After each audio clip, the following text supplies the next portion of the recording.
Good morning and welcome to Hedgehogs TV. It's time for another story now, another Julian Donaldson story, and this is The Smartest Giant in Town. Hope you enjoy it. It goes like this. George was a giant, the scruffiest giant in town. He always wore the same old pair of old brown sandals and the same old patched up gown. I wish I wasn't the scruffiest giant in town, he said sadly. But one day George noticed a new shop.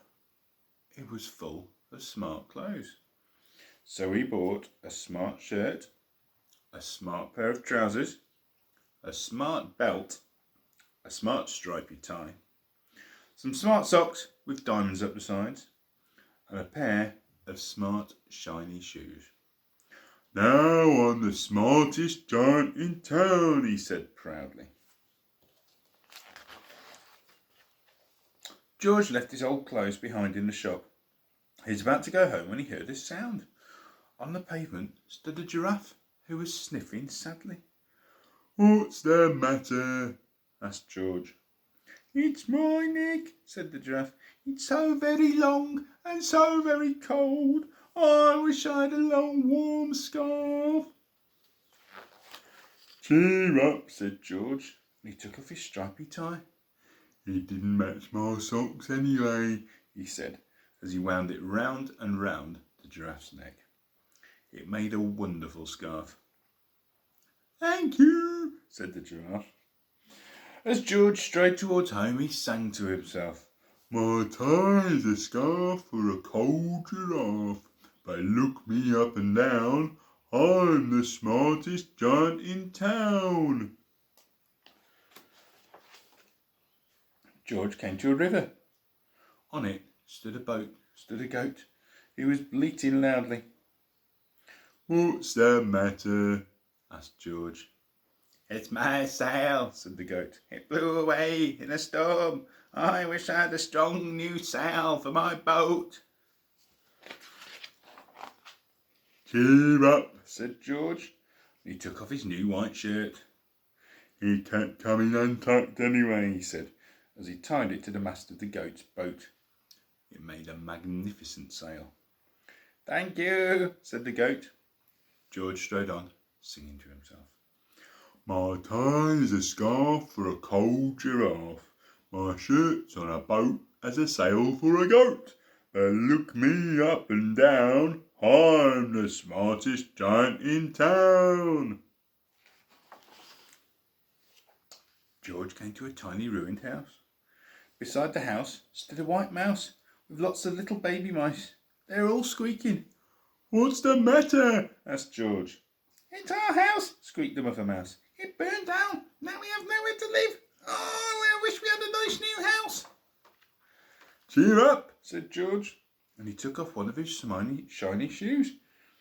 It was giving me blisters anyway, he said, as the mouse and her baby scrambled inside.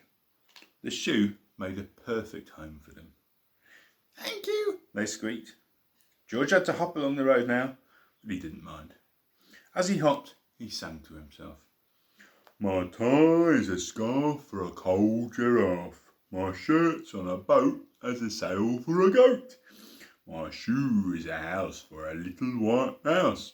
But look me up and down, I'm the smartest giant in town. George came to a campsite. Beside the tent stood a fox who was crying. What's the matter? Asked George. It's my sleeping bag, said the fox. I dropped it in a puddle. Oh, I wish I had a warm, dry sleeping bag. Cheer up, said George. He took off one of his socks with diamonds up the sides. It was tickling my toes anyway, he said, as the fox snuggled into it. It made a very fine sleeping bag. Thank you, said the fox. George hopped along, singing to himself. My tie is a scarf for a cold giraffe. My shirt's on a boat as a sail for a goat. My shoe is a house for a little white mouse. One of my socks is a bed for a fox. but look me up and down. I'm the smartest giant in town. George came to a big scorchy bog. Beside the bog stood a dog who was howling. What's the matter? Asked George. Oh, it's this bog, said the dog. Oh, I need to get across. I keep getting stuck in the mud.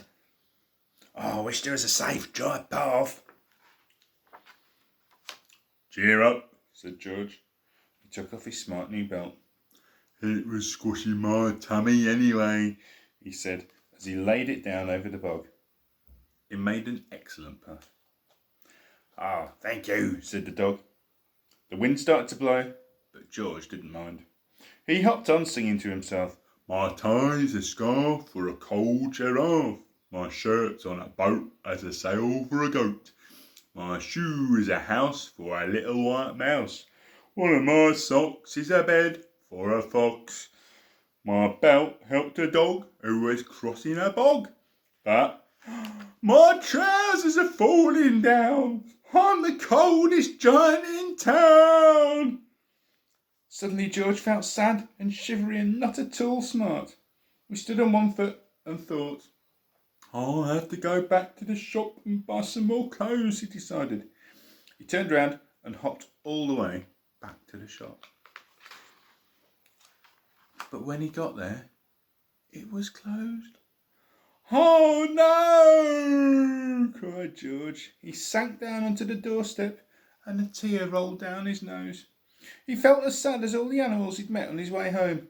And then, out of the corner of his eye, he saw a bag with something familiar poking out of the top. George took a closer look. My gown, he yelled. My dear old gown and sandals. George put them on. They felt wonderfully comfortable. I'm the cosiest giant in town, he said, and he danced back home along the road.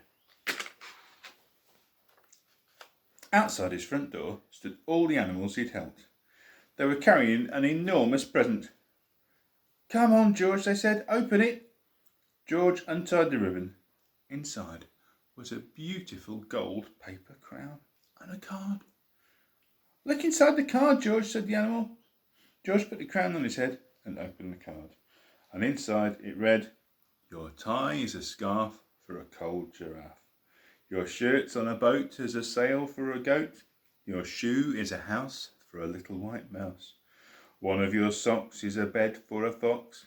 Your belt helped a dog who was crossing a bog. So here is a very fine crown to go with the sandals and the gown of the kindest giant in town. That's the end. I hope you enjoyed that. I'll see you all soon.